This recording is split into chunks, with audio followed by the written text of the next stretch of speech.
Although the Polynesian islands are located in an area of the Pacific that is situated closest to America, it has nevertheless been assumed that these people originally came from the Asiatic fringe, the cradle of the human race. But despite all the research carried out in this area, no solution to the problem has been forthcoming.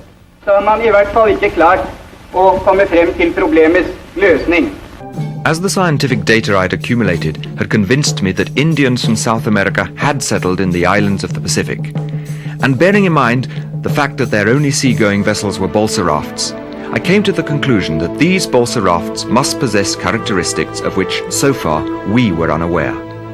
The only way to test my theory was to build one of these rafts on the basis of the Spanish descriptions, launch it in the sea off the coast of Peru, and find out if wind and current would in fact waft us ashore.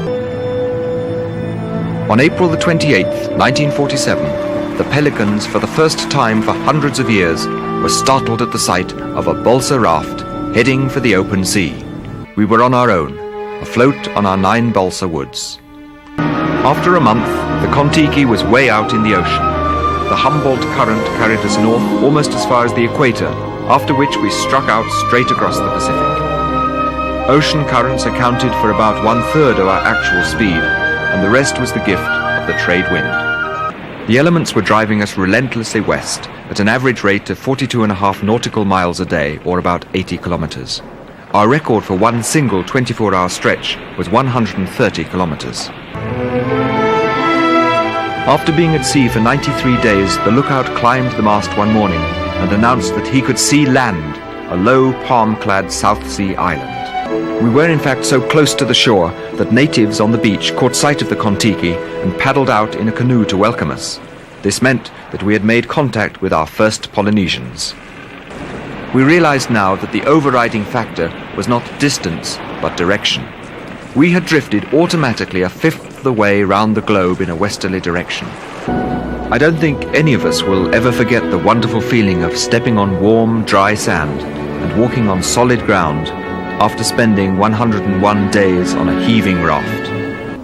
But the natives were most interested in finding out what sort of boat had managed to land us safe and sound through the breakers on the windward side of the reef.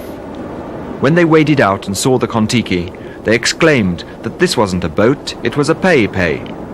Tay Chief, who spoke French, explained that pei-pei was the name of the sort of vessels described in the ancestral legends. Pei-pei, or rongo-rongos of this kind, were well known in the past and were used by their distant ancestors for ocean voyages. In company with the natives, we made our way to their island. Here we planted various seedlings that we had brought with us across the ocean, just as their forefathers had done 1,500 years ago.